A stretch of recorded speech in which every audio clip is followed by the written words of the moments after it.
Welcome to level up education. Level up education provides quality education. अभी हम लोग देखेंगे इंट्रोडक्शन टू वेक्टर और why do we need vector, vector की जरूरी हमें क्यों पड़ी। टोटल केस स्टडी करेंगे वेक्टर पे। तो वेक्टर पढ़ने से पहले एक छोटी सी टर्म है फिजिकल क्वांटिटी। देखते हैं फिजिकल क्वांटिटी क्या होती है। पहले लिखो फिजिकल क्वांटिटी क्या होती है।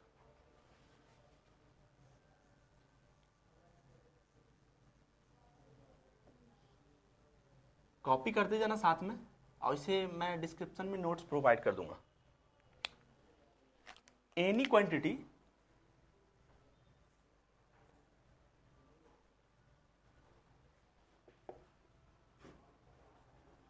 which can be measured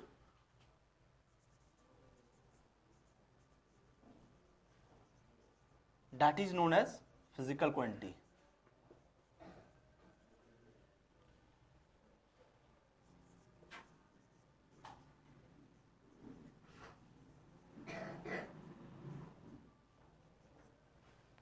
अब फिजिकल क्वांटिटी की एग्जांपल लिख सकते हो, कोई भी ऐसी क्वांटिटी जिससे नापा जा सकते हैं। मार्कर नाप सकते हो ना, इट कैन बी मेजरेबल, इसे नाप सकते हैं। जैसे मास, टाइम, टेम्परेचर। मास को नाप सकते हो ना, मास। टाइम को भी नापा जाता है यार, स्टॉप वॉच लगा लो, स्टॉप वॉच में टाइम डिटरमाइन कर लोगे। Time, temperature.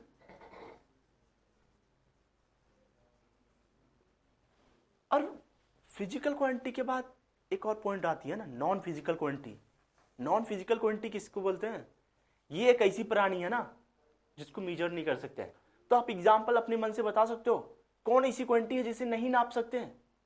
Non measurable, non physical quantity. मतलब भाई इमोशन को नाप पाओगे क्या? इमोशन नाप सकते हो? It can be measured, can it be measured? No ना, it can not be measured. Emotion, feelings नहीं नाप सकते ना इसको, तो नॉन फिजिकल क्वांटिटी में लिख लेना। बस डिफिनीशन तो तुम लोग खुद लिख लोगे,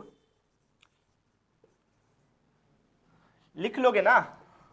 non physical quantity, non physical quantity definition में लिख लेना, any quantity which can not be measured that is known as non physical quantity. Definition तो खुद लिख लोगे, डिफिनीशन लिख लेना और एग्जांपल डाल देना। Emotion and feeling,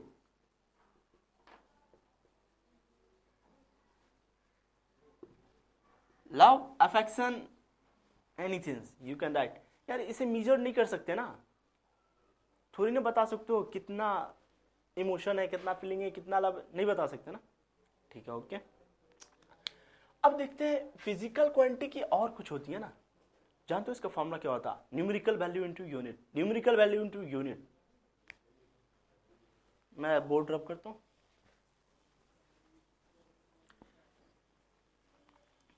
physical quantity में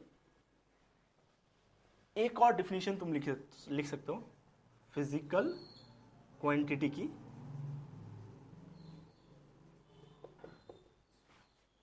पीक्यू से डिनोट कर लेना और न्यूमेरिकल वैल्यू इनटू यूनिट लिखना है इसे।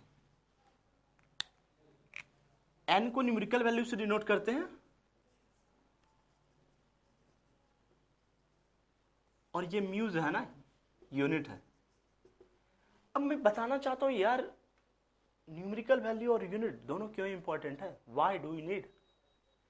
अब देखो, if you want to eat mango, if you want to eat apple, तो क्या करोगे? दुकान वाले के पास जाओगे, क्या बोलोगे? भैया 2 पीस एप्पल दे दो या 2 पीस मैंगो दे दो। ऐसा नहीं बोलते हैं ना, जाके बोलोगे भैया 1 केजी एप्पल दे दो, 2 केजी एप्पल दे दो, 3 केजी एप्पल दे दो या 2 केजी मैंगो दे दो, ऐसा बोलोगे ना। तो इसमें मैंने मांगा क्या? Apple is equal to 2 KG. यहां गौर से देखना 1 minute, mango is equal to 3 KG. अब यहां यार तुमको दिख क्या रहा है? यहां क्या दिख रहा है? This is numerical value and KG is unit. तो दिख रहा है यार, यूनिट तो वेरी इंपॉर्टेंट है। न्यूमेरिकल वैल्यू के साथ यूनिट भी इंपॉर्टेंट है, और in fact unit is more important. Unit बहुत जरूरी है यार, हर चीज यूनिट पे ही होता है, टोटल चीज यूनिट पे ही डिपेंड करता है। अब नेक्स्ट देखते हैं, एक मैं एग्जांपल लेके बताता हूं, एक मैं एग्जांपल लेता हूं। अभी मैंने यूनिट बता दिया। अब डायरेक्शन क्यों इंपॉर्टेंट है, देखो एक एग्जांपल, डायरेक्शन क्यों इंपॉर्टेंट होता है इसमें। जैसे मान लो कि ये हमारा चौराहा है, ये चौराहा है, देखना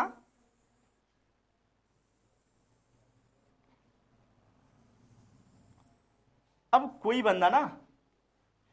बंदा इस चौराहे पे खड़ा है, इस चौराहे पे कोई बंदा खड़ा है और इसको आइसक्रीम खाने का मन है। क्या है? आइसक्रीम खाने का मन है। क्या करेगा? इसको कोई दुकान नहीं पता है, दुकान कहाँ है।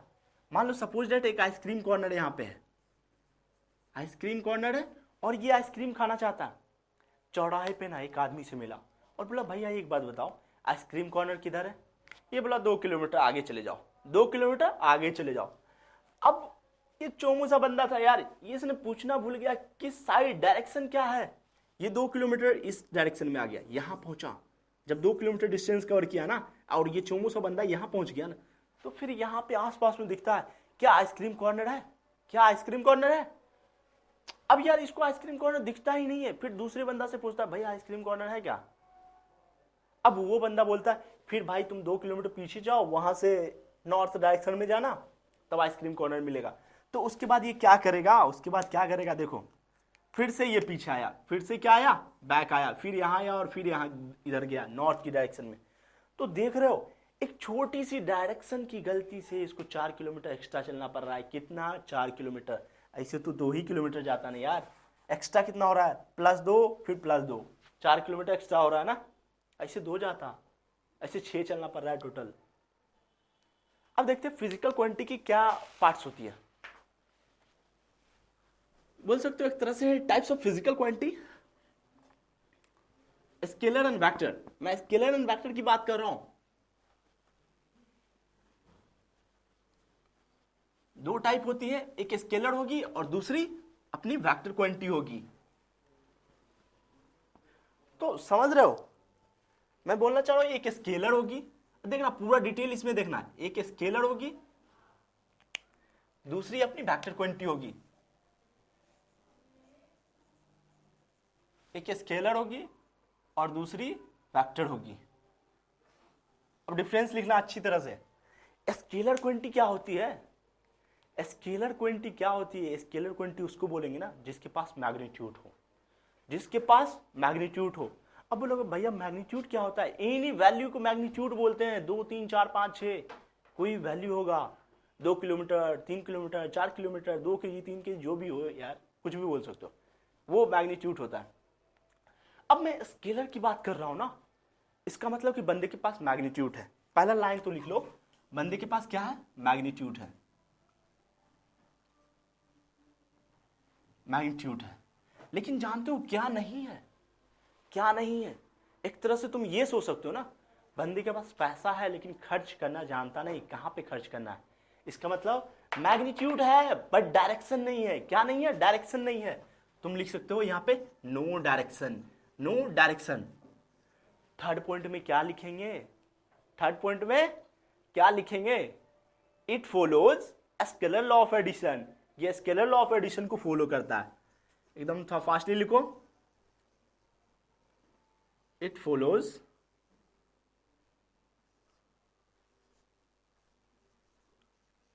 Scalar law of addition and subtraction. It follows a scalar law of addition and subtraction.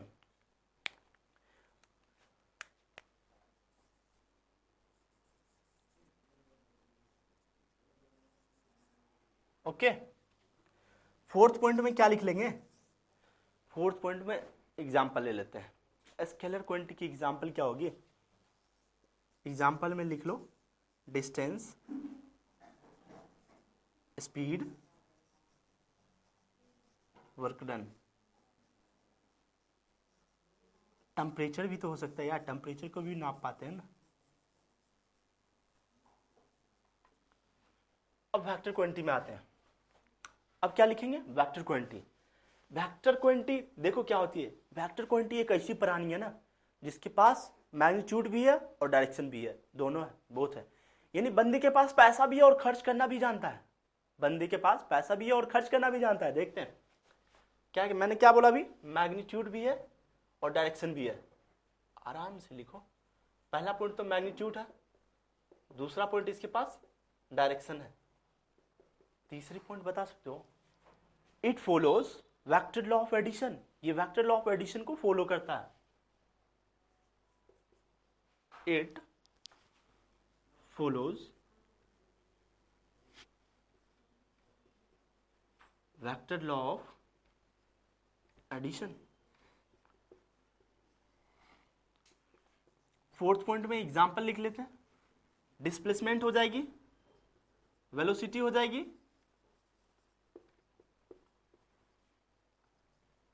Force लिख सकते हैं, ओके, और बहुत सारी होती है, लिखते रहना यार। 4 पॉइंट हो गया। अब मैं एक क्वेश्चन देता हूं, देखना, बताना वो स्केलर है या वेक्टर है।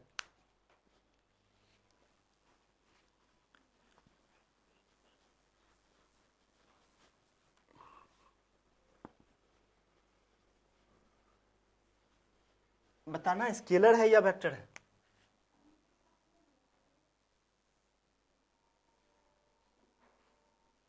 इधर से सपोज करो 2 एम्पियर की करंट आ रही है, इस साइड से 3 एम्पियर और इस साइड से 4 एम्पियर की करंट आ रही है, और यहां से ना कुछ करंट रिलीज हो रही होगी।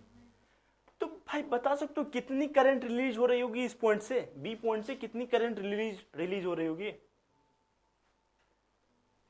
करके देखो, ट्राई कर लोगे ना, करो ट्राई, वीडियो को पॉज करना और ट्राई करना, मैं बताता हूं यार। देखो एक बात पहले जान लो भाई, रेलवे स्टेशन पे इट मीन जंक्शन पे जितना आदमी जाता है उतना ही तो रिटर्न आता है। किसी को घर बनाने के लिए मिलता है क्या, जंक्शन पे जाके सो जाएगा, 2-3 दिन रुक जाएगा, नहीं होता ना ऐसा। जितना आदमी जंक्शन पे गया उतना ही रिटर्न आएगा। तो मान लो कि ये हमारा जंक्शन है, ये पॉइंट जो हमारा जंक्शन है।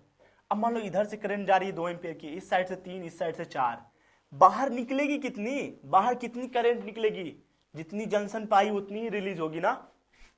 तो आई इक्वल टू लिख सकते हो, टोटल कितना होगा, 2 + 3 + 4, इट मींस 9 एम्पियर। कितनी होगी, 9 एम्पियर करंट होगी यार, 9 एम्पियर की करंट रिलीज होगी। अब बताओगे कि भैया इसमें दिख रहा है क्या, मैग्नीट्यूड भी है और डायरेक्शन भी है, तो करंट को scalar quantity sorry vector quantity क्यों नहीं बोलते। मैग्नीट्यूड भी दिख रहा है और डायरेक्शन भी दिख रहा है, फिर भी आप बोल रहे हो कि current is a scalar quantity. Why भाई, केवल मैग्नीट्यूड और डायरेक्शन होना बड़ी बात नहीं है, इसको वेक्टर लॉ ऑफ एडिशन को फॉलो करना पड़ता है, लेकिन ये नहीं करता है, ये स्केलर लॉ ऑफ एडिशन को फॉलो कर रहा है ना।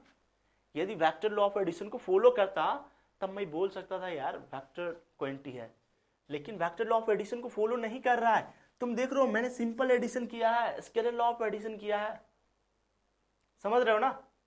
तो मैं बोल सकता हूं current is a scalar quantity. आते हैं यहां पे, मान लो कि ये फोर्स है, कोई बॉडी ए है, बॉडी ए पे मैंने F1 फोर्स लगाया, F1 फोर्स लगाया और F2 फोर्स लगाया। बता सकते हो नेट फोर्स क्या होगी, F1 force equal to 10 newton and F2 equal to also 10 newton. F net force कितनी होगी, सॉल्व करके बता सकते हो। अभी इस क्वेश्चन में ध्यान देना यार, यहां एक ब्लॉक है और इस साइड से मैं 10 न्यूटन का फोर्स लगा रहा हूं, F1 10 न्यूटन लगा रहा हूं और F2 भी 10 न्यूटन लगा रहा हूं, यानी कि एक ही डायरेक्शन में, यानी मान लो सपोज दैट इस डायरेक्शन में मैं 10-10 न्यूटन का 2 फोर्स लगा रहा हूं, 10-10 न्यूटन का 2 फोर्स लगा रहा हूं, तो नेट फोर्स कितनी होगी, 10 + 10 ना, 10 + 10, इसका मतलब हो गया F net equal to 20 newton. Confirm हो। अब देखो मैं सेम क्वेश्चन रखता हूं बट डायरेक्शन चेंज कर रहा हूं। इस साइड से F1 लग रही है 10 न्यूटन की, और नेक्स्ट साइड से अपोजिट साइड से F2 लग रही है 10 न्यूटन की। भाई बता सकते हो F नेट कितनी होगी, F नेट कितनी होगी।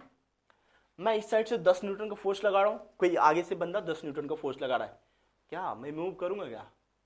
अब यदि मैं मूव करूंगा ना, कब मूव करूंगा यार, जब वो 10 से एक्स्ट्रा फोर्स लगाएगा। हमारा जो आगे वाला बंदा है वो 10 से ज्यादा फोर्स लगाएगा ना, तब हम मूव कर सकते हैं। क्या कर सकते हैं? मूव कर सकते हैं। लेकिन ऐसा नहीं हो रहा है। F1 equal to 10 newton, F2 equal to 10 newton. F net force कितनी होगी? 10 माइनस 10 इक्वल टू 0। यानी बॉडी मूव ही नहीं करेगी, बॉडी मूव ही नहीं करेगी। अब देखो डायरेक्शन कितनी इंपॉर्टेंट है, ये दिख रहा है। यहां मैंने 10-10 न्यूटन का 2 फोर्स लगाया, बॉडी मूव करके आगे मूव करने लगी, चलने लगी ना बॉडी। 20 न्यूटन का फोर्स लग गया है ना, लेकिन डायरेक्शन अपोजिट हो गया। जैसे ही डायरेक्शन अपोजिट हुआ तो एफ नेट हमारी 0 हो गई। ओके, रिप्रेजेंटेशन ऑफ वेक्टर क्या होती है, टाइप क्या है रिप्रेजेंटेशन ऑफ वेक्टर की। तो सबसे पहले लिख लेते हैं रिप्रेजेंटेशन ऑफ वेक्टर। ये लिखी हुई है पहले से, बहुत अच्छी बात है। तो रिप्रेजेंटेशन ऑफ वेक्टर की ना 2 टाइप होती है, एक ज्योमेट्रिकल होगी, दूसरी सिंबॉलिक रिप्रेजेंटेशन होगी। देखते हैं ज्योमेट्रिकल रिप्रेजेंटेशन क्या होती है। पहले लिखो आराम से अपनी ज्योमेट्रिकल रिप्रेजेंटेशन क्या होती है। ज्योमेट्रिकल बहुत आसान चीज है यार, कुछ है ही नहीं। रिप्रेजेंटेशन, ठीक है। ज्योमेट्रिकल रिप्रेजेंटेशन में पहले एक वेक्टर बना लो। एक वेक्टर बना लिए, इस वेक्टर के बारे में पूरा डिटेल बता सकते हो। ये हमारी होगी tail of the vector. Tail of the vector इसको लिख सकते हैं, क्या लिख सकते हैं? Tail of vector. आराम से लिखो टेल ऑफ वेक्टर। ये वाली क्या हो गई? Head of vector. इजीली लिख सकते हो ना, हेड ऑफ वेक्टर। भाई अब एक बात और जान लो, डायरेक्शन ऑफ वेक्टर क्या होती है। क्या जाननी है? Direction of vector. Direction of vector ना, जब कोई पूछे ना वेक्टर की डायरेक्शन क्या है, तो तुम टेल के पास आ जाया करो, टेल से हेड की ओर जाओ। टेल टू हेड जो होती है ना, डायरेक्शन ऑफ वेक्टर होती है। Tail to head, tail to head, easily समझ रहे हो ना। फिर इसके बाद देख लो मैग्नीट्यूड ऑफ वेक्टर क्या होती है। मैग्नीट्यूड, किसी भी वेक्टर की जो लेंथ होती है ना, जो भी एक्चुअल लेंथ होगी वही तो मैग्नीट्यूड ऑफ वेक्टर होगी। लेंथ ऑफ वेक्टर लिख सकते हैं, लेंथ ऑफ वेक्टर। भाई अब मैं एक क्वेश्चन पूछ सकता हूं, बताओ तो। ये हमारी वेक्टर ए है, ये हमारी क्या है? वेक्टर ए है, और ये दूसरी वाली ना वेक्टर बी है। बता सकते हो किसकी मैग्नीट्यूड ज्यादा है? किसकी मैग्नीट्यूड ज्यादा है? अब मैंने अभी जस्ट बताया जिसकी लेंथ ज्यादा हो ना उसकी मैग्नीट्यूड ज्यादा होगी। मैग्नीट्यूड क्या होती है? लेंथ ऑफ द वेक्टर होती है यार। अब इसमें देखो ना, वेक्टर ए की लेंथ छोटी है, वेक्टर बी की लेंथ बड़ी है, तो मैग्नीट्यूड ऑफ द वेक्टर क्या होगी? यानी किसकी मैग्नीट्यूड ज्यादा है। आराम से लिख सकते हो यार, ये तो लेंथ वाली बात है, मैंने देख लिया ये छोटी लेंथ है ये बड़ी लेंथ है, कट ग्रेटर देन का साइन लगा दोगे बी की ओर, आराम से लगा सकते हो, इसमें कोई बड़ी बात नहीं है। मैं दूसरी क्वेश्चन पूछता हूँ यार, पहले बोर्ड को रब कर लेते हैं। क्या वीडियो पॉज किया करो और लिख लिया करो यार, क्योंकि मैं तुमको 30 सेकेंड और 1 मिनट देने लगूंगा तो फिर तो वीडियो बनते ही रह जाएगा। आराम से पहले डायरेक्शन बनाते हैं। क्या बनाते हैं? डायरेक्शन। ये डायरेक्शन देखो क्या है, ये कौन सी डायरेक्शन है? ईस्ट। ये वाली ऊपर क्या होती है? नॉर्थ, वेस्ट, और नीचे क्या होती है? साउथ। डायरेक्शन देख लिए ना। अब भाई एक चीज बताओ, मान लो कि डिस्प्लेसमेंट मैं लिख रहा हूं, डिस्प्लेसमेंट, और कोई बंदा है वेक्टर ए, और वेक्टर ए ना ईस्ट डायरेक्शन में ये 2 मीटर चलता है। कितना चलता है? 2 मीटर चलता है। किस डायरेक्शन में? ईस्ट डायरेक्शन में। तो बता सकते हो मैग्नीट्यूड ऑफ द वेक्टर क्या है? तो ये जो वैल्यू हो गया ना, ये हमारा मैग्नीट्यूड हो गई यार। दूसरी ये ईस्ट क्या है?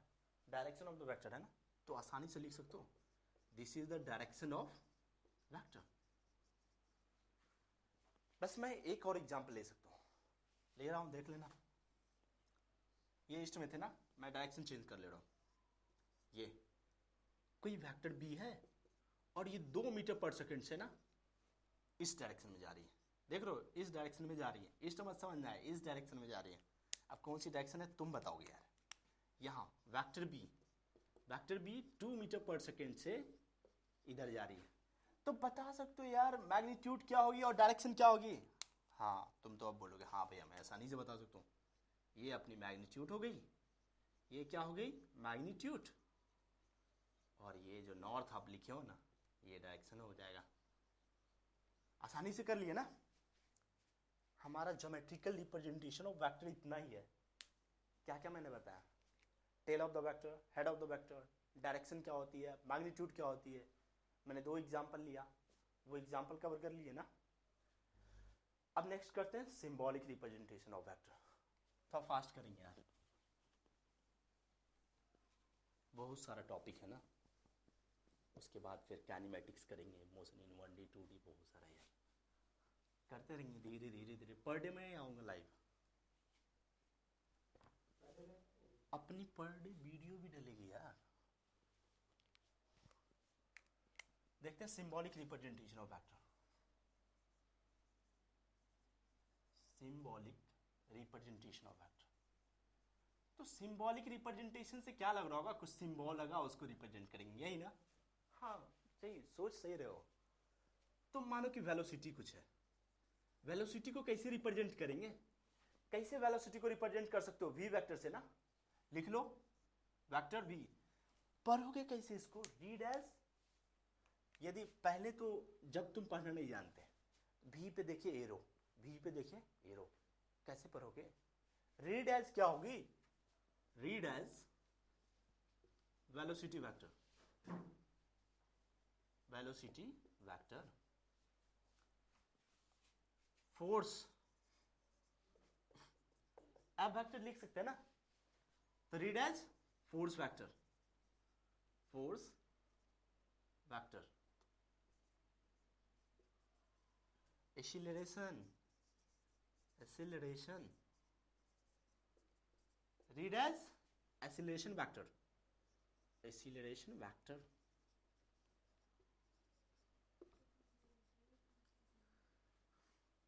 इतना कर लिए। अब देखेंगे नेक्स्ट करना क्या है। अब भाई कभी एक चीज देखो, ये सिंबल कहीं पे तुम देखो, ये वाला जैसे ए है, ए पर ये वाली सिंबल है, ए पे ये वाली सिंबल है। अब इस सिंबल को पढ़ते क्या है, इस सिंबल क्या बताती है, ये सिंबल क्या बताती है, ये कहीं दिखेगा तुमको वेक्टर में, तो ये सिंबल बताती क्या है।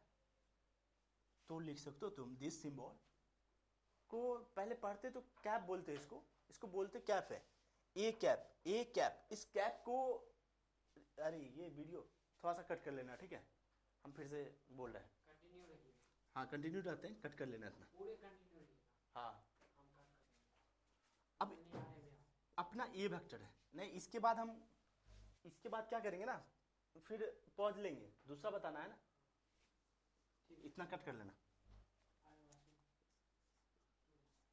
अब जैसे ए कैप है, अब जैसे ए कैप है, इसको तो पहले पढ़ोगे क्या, कैप, मैंने क्या बोला ए कैप, तो इसको पढ़ लेना कैप, और ए तो नीचे लिखी हुई है ना, ए कैप पढ़ लिए। अब ये कैप जो है क्या रिप्रेजेंट करती है, कैप रिप्रेजेंट क्या करती है, कैप बताती है direction of vector, represent, represent direction of vector. भाई यूनिट वेक्टर को भी रिप्रेजेंट करती है, किसको, यूनिट वेक्टर को रिप्रेजेंट करती है। यूनिट वेक्टर मैं आपको नेक्स्ट टॉपिक में पढ़ाऊंगा, पूरा नेक्स्ट टॉपिक में हम लोग यूनिट वेक्टर के बारे में पढ़ेंगे, पूरा डिटेल स्टडी करेंगे यार। अभी हम लोग देखेंगे टाइप्स ऑफ वेक्टर, कितनी टाइप की वेक्टर होती है, जैसे collinear vector, like vector, unlike vector, zero vector, zero vector को मैं नल वेक्टर भी बोलता हूँ, unit vector, concurrent vector, orthogonal vector. मैं किसी 5 वेक्टर को अभी पूरा डिस्क्राइब करने वाला हूँ। तो देखो कॉलिनियर वेक्टर क्या होती है, तो कॉलिनियर वेक्टर मैं उसको बोलता हूँ ना, any 2 vector which are directed along the same line. कोई भी 2 वेक्टर जब सेम लाइन में डायरेक्ट की हो ना, सेम लाइन में, तो उसको कॉलिनियर वेक्टर बोलेंगे। जैसे कि वेक्टर ए, वेक्टर ए और वेक्टर बी, वेक्टर ए और वेक्टर बी सेम लाइन में नहीं जा रही है, दिख रहा है ना, सेम लाइन में जा रही है। जब वेक्टर ए और वेक्टर बी सेम लाइन में जा रही हो ना, तो इसको कॉलिनियर वेक्टर बोलेंगे। सपोज दैट ये आपका स्कूल है, ये आपका स्कूल है, नाम है डीएवी, और ये आपका एक छोटा सा घर है जहां पे अब एक भाई एक बहन दोनों रहता है। अब ये क्या करेगा ना, 8:30 बजे सुबह में स्कूल की ओर चल पड़ेगा। भाई इस बंदे का बस आया, दोनों भाई बहन बस पे चढ़े और स्कूल की ओर निकल पड़े। अब क्या हुआ, दोनों तो एक ही डायरेक्शन में जा रहा है ना, two vector directed along the same line, एक ही लाइन पे जा रही है ना दोनों वेक्टर। अब ये यार ऐसा थोड़ी होगा कि बस से जो बंदा जा रहा है वो इधर जाएगा, अब ये पैदल थोड़ी चलने लगा गया, ये भी तो बस से ही जाएगा। जब दोनों बस से जाए ना और सेम डायरेक्शन में जा रहा हो, अलोंग द सेम लाइन हो, तो उसको क्या बोलेंगे, कॉलिनियर वेक्टर, इसी को तो बोलते हैं। पॉज करो और कॉपी कर लो। अब देखते हैं लाइक वेक्टर क्या होती है, लाइक वेक्टर क्या होगी, अनलाइक वेक्टर क्या होगी।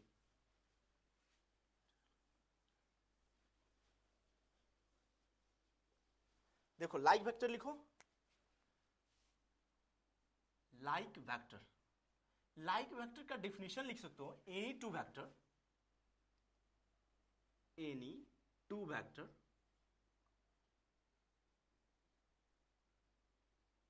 which are directed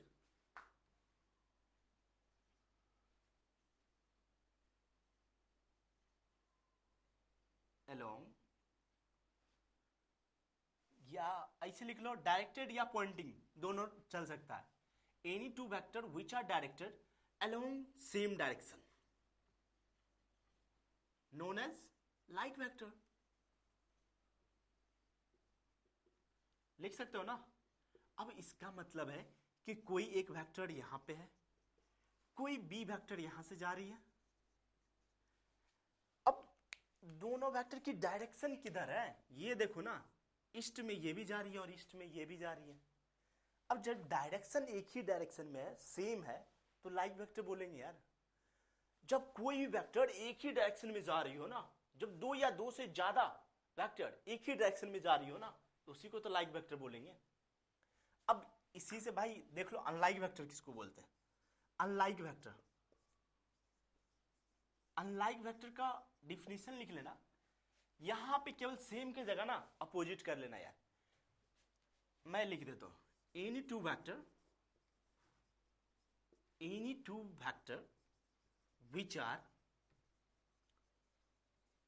which are pointing in opposite direction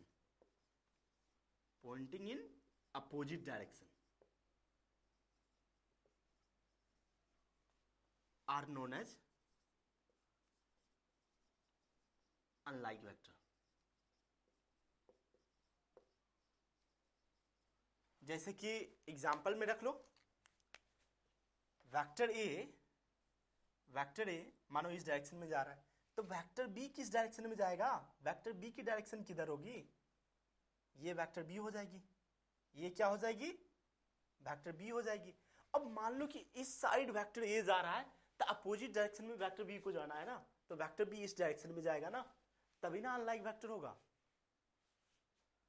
और एक बात और समझना, ये लाइक वेक्टर में ना, तो आप बोलोगे कि भैया कॉलिनियर वेक्टर और लाइक वेक्टर सेम नहीं दिख रहा है। नहीं, ऐसा नहीं है। मैंने कॉलिनियर वेक्टर में बोला था कि ऑन द सेम लाइन, और लाइक वेक्टर में मैं बोल रहा हूं कि डायरेक्शन सेम होनी चाहिए, लाइन डजंट मैटर। अब ये बंदा मानो इस रोड पे जा रहा है, वेक्टर ए, और वेक्टर बी कोई नीचे से रोड जा रही है, वहां से जा रहा है। भाई line doesn't determine, direction determine यार। डायरेक्शन पे डिपेंड करता है like vector, not on the same line और नॉट। समझ रहे हो ना। अनलाइक वेक्टर में क्या होगा, सेम केस है, बस केवल अपोजिट डायरेक्शन होगा। अब नेक्स्ट करते हैं, बोर्ड को थोड़ा रब कर देता हूं यार, अब खुद से लिखा करो पॉज करके, वैसे ही पीडीएफ प्रोवाइड कर दूंगा यार।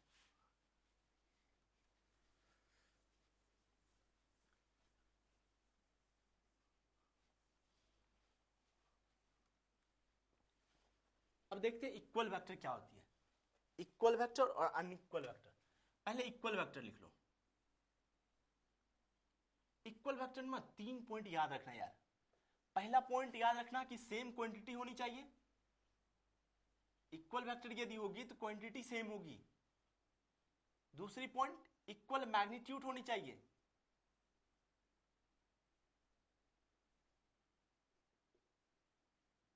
और तीसरी पॉइंट यार क्या होगा, सेम डायरेक्शन। Same direction. अब एग्जांपल में देख लो, बंदा ए है, कोई ए वेक्टर है जो 5 मीटर पर सेकेंड से इस डायरेक्शन में जा रही है। कोई ए बंदा है जो 5 मीटर पर सेकेंड से इस डायरेक्शन में जा रहा है। अब यहां पर फिर से कोई बी बंदा आया, वेक्टर बी इस डायरेक्शन में 5 मीटर पर सेकेंड से जा रहा है। अब मैंने क्या बोला, इक्वल मैग्नीट्यूड, तो यहां दिख रहा है भाई मैग्नीट्यूड क्या है, इक्वल है ना। डायरेक्शन क्या है, इक्वल है ना। दोनों का मैग्नीट्यूड दिखाओ, मिला लो, इक्वल है ना। दोनों की डायरेक्शन देखो यार, इक्वल है ना। तो मैं बोल सकता हूं ये इक्वल वेक्टर है। अनइक्वल वेक्टर में क्या करोगे, आप खुद से कर लेना यार। अनइक्वल वेक्टर में अनइक्वल मैग्नीट्यूड या अपोजिट डायरेक्शन डाल दोगे, कुछ तो डिफर करोगे ना, कर लेना खुद से।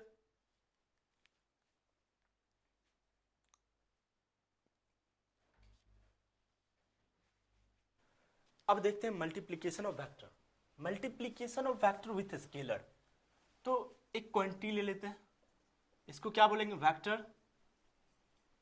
एक स्केलर क्वांटिटी ले लीजिए। अब क्या करना है, मल्टीप्लीकेशन। क्या करनी है, मल्टीप्लीकेशन। तो कर दो ना यार, मल्टीप्लाई। मल्टीप्लीकेशन करेंगे तो रिजल्ट क्या आएगी, k इंटू ए वैक्टर, k इंटू ए वैक्टर। अब इसकी रिजल्ट होगा k की वैल्यू पे डिपेंड करेगी ना। देखो यदि मैं माइनस से मल्टीप्लाई कर दूं तो साइन रिवर्स हो जाएगा। तो k की वैल्यू यदि पॉजिटिव होगी, k की वैल्यू इफ यदि पॉजिटिव होती है तो direction remain same. If k will be positive then direction of vector remains same.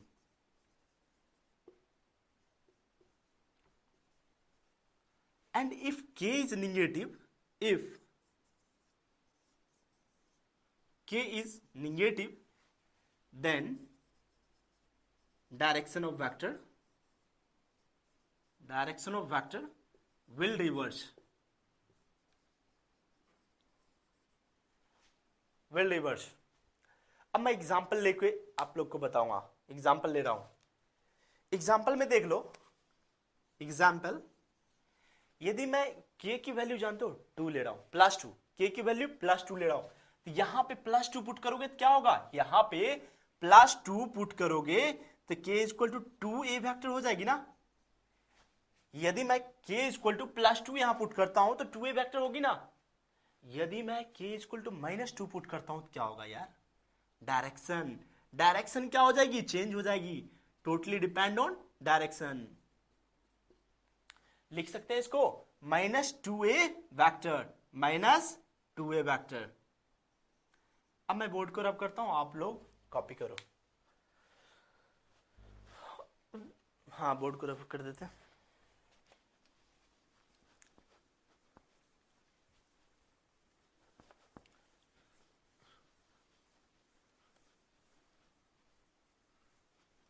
अब इससे क्या पता चल रहा है, when a vector is multiplied by, when a vector is multiplied by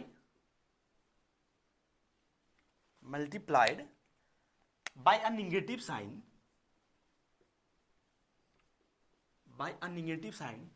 then direction will be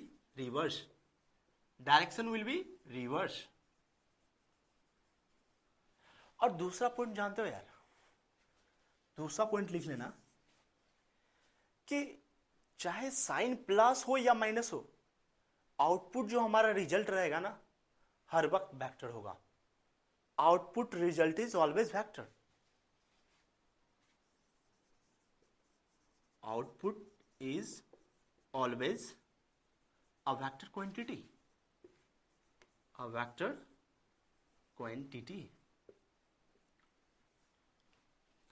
copy करो, multiplication of vector. क्या करेंगे? Shifting of vector, shifting of vector. इसका मतलब यार लग रहा होगा ना कि वेक्टर को एक जगह से दूसरी जगह पहुंचाएंगे, एक जगह वेक्टर रखा होगा उसको दूसरी जगह पहुंचाएंगे, shifting of vector. Shifting of vector की ना दो प्रॉपर्टीज होती है, दो प्रॉपर्टीज होती है, एक मैग्नीट्यूड और दूसरी डायरेक्शन। एक मैग्नीट्यूड होती है और दूसरी डायरेक्शन होती है।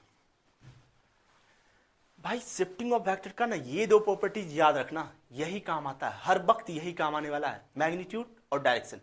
अब किसी भी वेक्टर को यदि मैं शिफ्ट करना चाह रहा हूं ना, तो मैग्नीट्यूड और डायरेक्शन नहीं चेंज होनी चाहिए।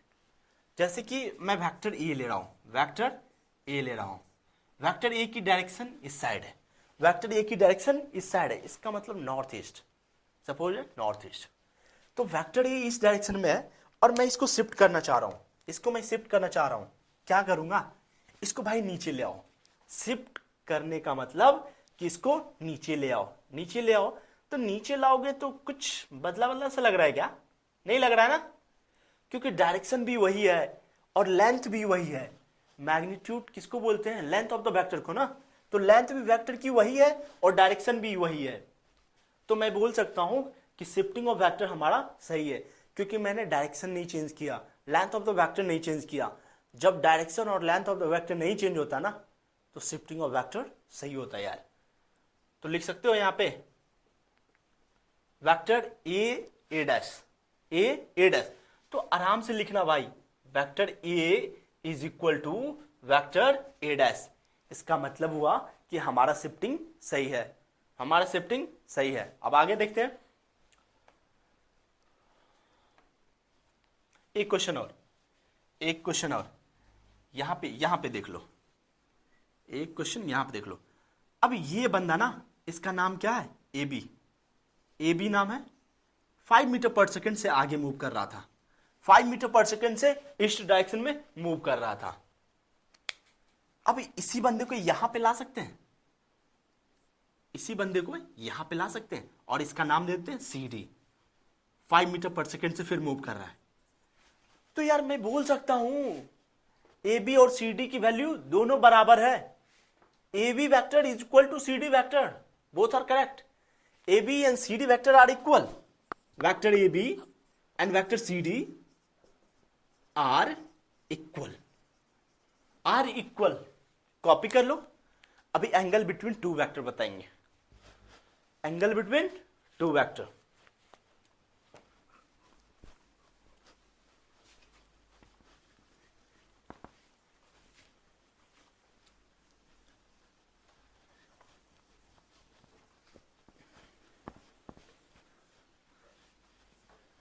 टॉपिक का नाम लिखो एंगल बिटवीन टू वेक्टर। देखो मैं शिफ्टिंग ऑफ वेक्टर क्यों बताया हूं, क्योंकि एंगल बिटवीन टू वेक्टर में ना जोर ही पड़ता है यार, एंगल फाइंड करने में भी जोर ही पड़ेगा। Angle between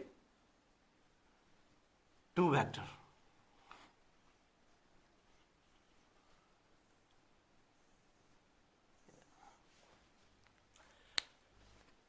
to find the angle between two vectors, the tails of the two vectors should coincide with each other। जब आपको angle between the vector find करना हो ना, tail should must coincide with each other। Vector A और vector B की tell जुड़ी हुई रहना चाहिए, तभी तो एंगल निकलेगी यार। Tail must be coincide with each other। अब एक बात और है, यदि बताओ ये थीटा है तो ये वाली बाहर वाली एंगल कितनी होगी? 2 पाई माइनस थीटा। बोल सकते हो 2 पाई माइनस थीटा, क्योंकि एक सर्कल जो होता है ना यार, उस पर कितना एंगल बनता है? 360 डिग्री की एंगल बनती है, और ये थीटा है तो बाहर वाली एंगल क्या होगी? 2 पाई माइनस थीटा।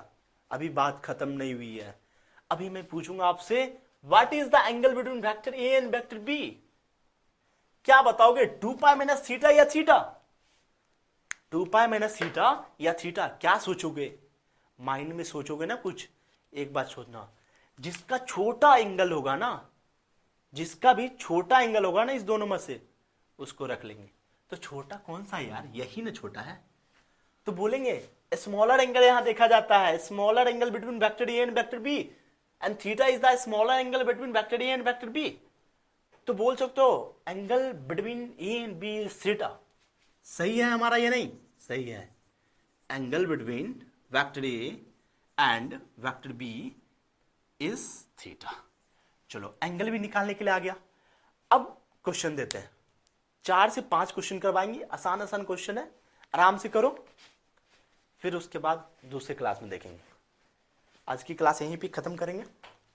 देखो फाइंड करो, मैं एक क्वेश्चन लेता हूं इस साइड से, ये हमारी वेक्टर ए है, और ऊपर से मैं ये लाता हूं वेक्टर बी। ये मैंने वेक्टर बी लाया और मैं ये बता देता हूं भाई ये थीटा है। तो बताओ what is the angle between vector A and vector B? What is the angle between vector A and vector B? क्या बता सकते हो? अब ये मत बोलना कि थीटा है, ये मत बोलना, ये पूरा गलती है यार।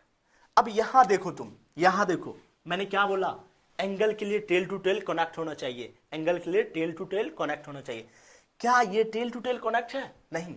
वेक्टर बी की टेल है और वेक्टर बी की ए की हेड है। वेक्टर बी की टेल जुड़ी हुई है और वेक्टर ए की हेड जुड़ी हुई है। तो क्या करोगे? शिफ्ट करोगे ना। शिफ्ट करने के वक्त वेक्टर को जब शिफ्ट करेंगे ना, ध्यान में रखना बात को, डायरेक्शन और मैग्नीट्यूड, डायरेक्शन और मैग्नीट्यूड। भाई प्लीज मैग्नीट्यूड और डायरेक्शन को मत चेंज करना, नहीं तो गलत हो जाएगा। इस वेक्टर को क्या करेंगे? आगे की ओर शिफ्ट करेंगे, आगे की ओर शिफ्ट करेंगे। अब ये वाला वेक्टर कहां आ गया? ये ए वेक्टर हो गया ना। अब बता सकते हो इसकी वैल्यू कितनी होगी? हाँ बता सकते हो। ये लीनियर पेयर से सोचो ना, टोटल की 180 होती है और ये वाली पार्ट हमारी थीटा है, तो what is the value of this angle? Pi minus theta. अब मैं बोलूंगा भाई बता दो angle A and vector B, vector A and vector B की कितनी थीटा है, क्या वैल्यू है? बोलोगे angle between vector A and vector B is theta. Easily बता सकते हो ना। नेक्स्ट क्वेश्चन करोगे? मैं क्वेश्चन दूं? पहले बोर्ड रब कर लेता हूं यार। मैं क्वेश्चन लिख देता हूं और 30 सेकंड का टाइम दूंगा यार क्वेश्चन करना।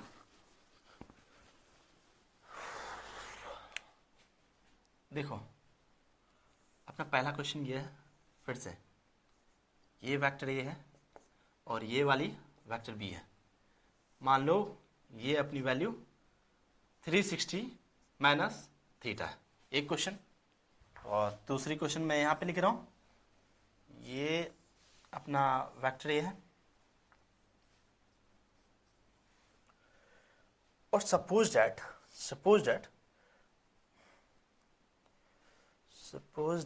कि इस साइड से कोई वेक्टर दूसरी वेक्टर आ रही है, ये अपना वेक्टर बी है और यहां पे कुछ वैल्यू रख लो, थीटा रख लेना यहां पे। भाई फाइन करो, दोनों क्वेश्चन जल्दी बना के दिखाओ, 30 सेकंड का टाइम है, इजिली से बनाओ। तो आसान क्वेश्चन है।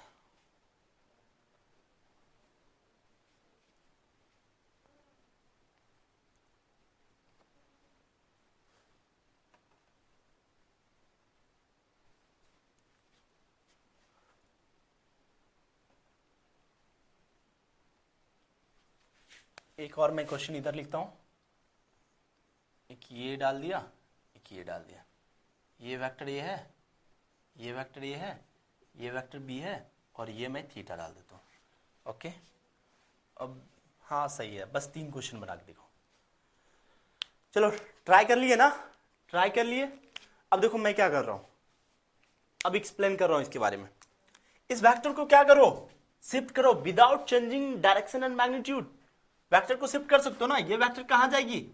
आगे जाएगी यार, ये इस डायरेक्शन में जाएगी और ये इस डायरेक्शन में जाएगी, तो एंगल कितनी हो जाएगी? 360 माइनस थीटा। बहुत आसान था यार, इतना आसान तो आप सोच ही सकते हो तुम। अब यहां पे क्या करोगे? यहां पे क्या करोगे? इस वेक्टर को आगे शिफ्ट कर लेना। वैसे तो एक पॉइंट और होता है यार, लेकिन जहां हेड टू हेड जुड़ा हो ना, तो वो सेम एंगल लिख सकते हो, लेकिन तुम इसी तरह लिखो। इस वेक्टर को आगे शिफ्ट कर लेना। इस वेक्टर को यदि आगे शिफ्ट करोगे ना, सपोज दैट इस वेक्टर को तुम यहां ले आए, तो ऊपर वाला वेक्टर भी तो नीचे लाओगे, ऊपर वाला वेक्टर नीचे लाओगे, तो कुछ ऐसा हो जाएगा। अब क्या करोगे? कर लेना, यहां पे थीटा हो जाएगी इसकी वैल्यू। अब ये वाला बताओ, ये वाला बहुत आसान क्वेश्चन है यार।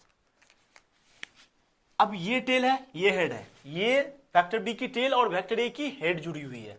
क्या करेंगे, वेक्टर ए को आगे कर दे, वेक्टर ए को आगे कर सकते हैं ना, वेक्टर ए को आगे कर देंगे तो सॉल्व हो जाएगा क्वेश्चन। जैसे मैं वेक्टर ए को आगे कर देता हूं तो कुछ ऐसे हो जाएगा, और यहां पे टोटल लीनियर पेयर के जरिए कितनी थीटा बनती है, कितनी वैल्यू होती है, 180 डिग्री ना। और ये थीटा है तो ये कितना होगा, ये थीटा है तो ये कितना होगा, पाई माइनस थीटा ना, पाई माइनस थीटा। आराम से कर सकते हो, आराम से कर सकते हो। यानी ट्राई करना और एससी वर्मा बुक खोलना, देखना क्या क्या है, और कोई भी क्वेश्चन हो ना आराम से मेल पे सेंड करना, डिस्क्रिप्शन में मेल डाला होगा, मैं सॉल्व करके आप लोग को सेंड करूंगा। ओके, नेक्स्ट टॉपिक देखेंगे नेक्स्ट दिन। Tell me pretty lies, look me in the face, tell me that you love me.